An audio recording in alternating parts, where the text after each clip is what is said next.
So with the help of 301 redirect, you can easily transfer your all authority from old website to new website. Welcome digital marketers. आज के इस video में आप जानोगे कि 301 redirect होता क्या है और आपको कब इसकी यूज करना पड़ता है, कब आपको इसको यूज करना है। तो मेक श्योर ये वीडियो पूरा कंप्लीट लास्ट तक देखिएगा, जिससे कि आप समझ पाएंगे कि 301 रिडायरेक्ट क्या होता है और इसके क्या क्या यूज केसेस होते हैं। तो यहाँ पे सबसे पहले हम बात करते हैं 301 रिडायरेक्ट की। तो 301 रिडायरेक्ट वो मेथड है जिसमें आप परमानेंटली अपनी वेबसाइट के एक यूआरएल को दूसरे यूआरएल पे शिफ्ट करते हो। तो सब मेजरली आपको ये किस किस केस में करना होता है। फॉर एग्जांपल, अगर आपका पुराना कोई ओल्ड डोमेन है और आप चाह रहे हो कि मैंने अब ये जो मेरी वेबसाइट है न्यू डोमेन पे शिफ्ट करनी है, तब उस कंडीशन में आप 301 रिडायरेक्ट का यूज कर सकते हो। सो 301 रिडायरेक्ट में क्या होता है कि जब भी कोई यूजर आपकी पुरानी वेबसाइट को या कोई भी यूआरएल को लिंक करता है, क्लिक करता है, तो वो रिडायरेक्ट होके किसी और वेब पेज पे ओपन होती है। तो उस प्रोसेस को हम 301 रिडायरेक्ट कहते हैं। तो आप 301 रिडायरेक्ट प्रोसेस में अपने ट्रैफिक को एक डोमेन से या एक यूआरएल से दूसरे यूआरएल पर परमानेंटली फिक्स कर सकते हो, परमानेंटली मूव कर सकते हो।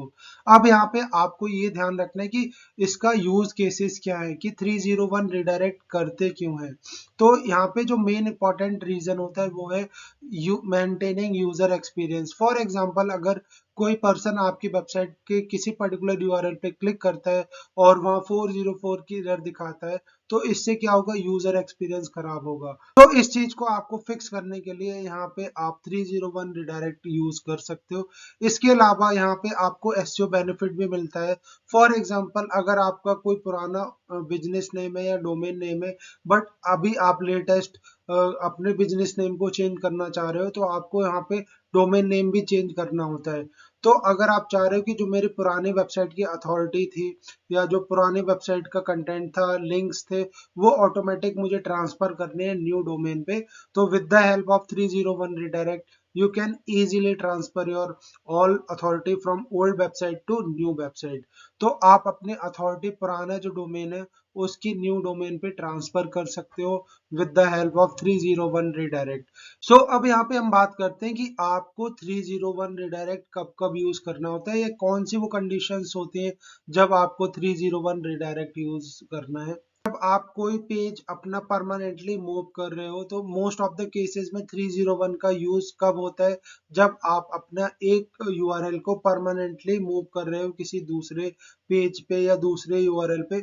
उस कंडीशन में आप यहाँ पे यूज कर सकते हो। इसके अलावा जो नेक्स्ट इंपॉर्टेंट पॉइंट है कि आप कब यूज कर सकते हो, तो यहाँ पे आप यूज कर सकते हो जब आप अपने वेबसाइट में डुप्लीकेट कंटेंट रिमूव करना चाह रहे हो। तो मेक श्योर जब आपकी मल्टीपल वेब पेज एक सेम यूआरएल पे बन गए हो, तो उस चीज को फिक्स करने के लिए आपको 301 रिडायरेक्ट का यूज करना है, जिससे कि सर्च इंजन को यहाँ पे कंफ्यूजन ना हो कि आपका वेबसाइट के मेन पेज या जो भी पेज है, मेन पेज आपका कौन सा है।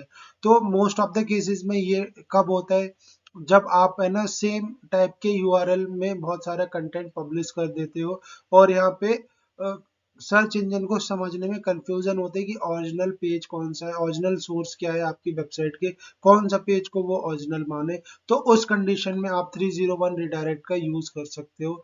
इसके अलावा जो नेक्स्ट इंपॉर्टेंट पॉइंट है कि अगर आपको ब्रोकन लिंक फिक्स करने हैं या 404 एरर को फिक्स आउट करना है, तो उस कंडीशन में आप 301 रिडायरेक्ट यूज कर सकते हो। तो आपको यहाँ पे ध्यान रखना है कि with the help of 301 redirection you can easily fix 404 error और यहाँ पे आप यूजर एक्सपीरियंस को अच्छा कर सकते हो।